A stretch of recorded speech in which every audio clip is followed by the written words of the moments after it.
further this conversation is former Israeli Consul General in New York, Ambassador Alon Pincus, and independent journalist Noga Tarnopolsky to tell us what's happening on the ground there. We've had her on to cover this. She's covered the conflict between the Israelis and Palestinians for more than 2 decades. First, I want to start with you, Alon. How likely is it that somebody as senior as Benjamin Netanyahu would not have seen this? Well, it's likely that he hasn't seen it because it was blocked several echelons under him. But that doesn't absolve him of the responsibility, because the reason they ignored this stems or is derived from a policy that he dictated, and that was that Hamas is deterred, that Hamas does not pose a major military threat, that Hamas intends to keep the status quo, and that strengthening Hamas via funneling funds and endorsements from several Gulf states is a recipe that he endorses and promotes in order to weaken the Palestinian Authority. So, Katie, the possibility that he hasn't seen the document is very high. That in no way absolves or exempts him from accountability and responsibility for the policy that led to people ignoring that document. It also lines up with something that we heard in the days after October 7th, Noga, and you and I spoke about this, which is the information from Egypt. Egypt claiming that they warned Benjamin Netanyahu something was happening, and Netanyahu ignored it. Netanyahu denied this, but that reporting still persists. What is the reaction in Israel to this New York Times report? The report has been mentioned during the course of the day, but because the war relaunched or restarted today, that has been much of the focus. Though I have to say the fact of this document making waves across the sea in the United States has been the focus of the mentions that it has gotten here, as if something we've known here in Israel is now being heard abroad. The discomfort, that's a nice way of putting it, with Benjamin Netanyahu, where does it stand right now? How likely is it? I mean, every day that the war goes on, I think it's in Benjamin Netanyahu's mind, he can hold on to power longer. It's more likely he'll be able to say if he wins the war, if he routs out Hamas, if he gets enough hostages back.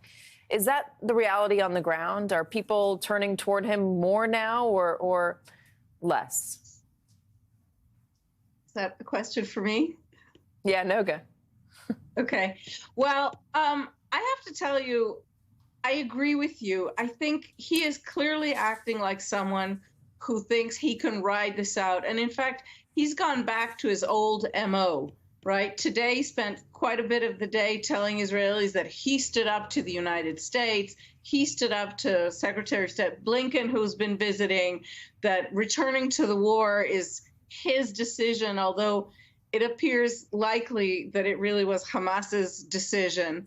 But I don't have a sense that Israelis are forgetting his responsibility or any of the top echelons that had responsibility just yet. There was a really terrible, in the heartbreaking sense, protest today of bereaved family members. So not family members of hostages, have family members who have lost their loved ones across from the Knesset today, and they were calling for him to simply be ousted.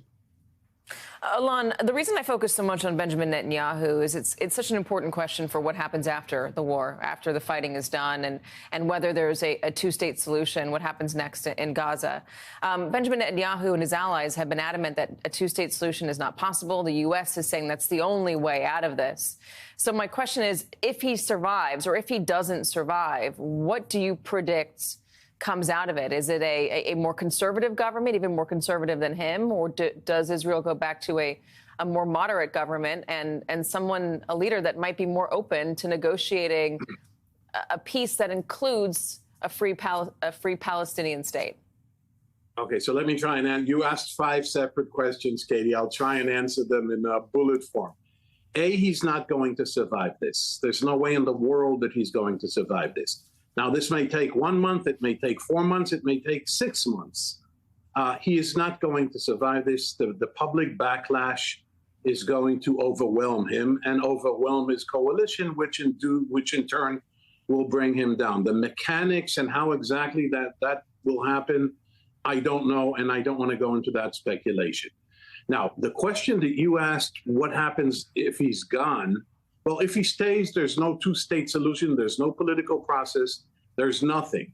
Okay, we go back to the status quo ante, pre-October 7th. But if he doesn't survive, as I think he won't, the question, Katie, is whether or not there is a new government from within the existing parliament, or whether or not a new election is called.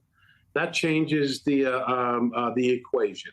Now, a new government, which I think will be formed, which would probably be, let's call it centrist, even if it tilts slightly to the right, would entertain ideas from the U.S. or inborn or ingrained ideas about the day after in Gaza, short of a two-state solution, but realizing or being cognizant that October 7th was such a devastating event and such a point of inflection in Israeli policy toward the Palestinians, that even with the anger, even with the animosity, even with the vengefulness that exists now, people are realizing that status quo cannot be sustained.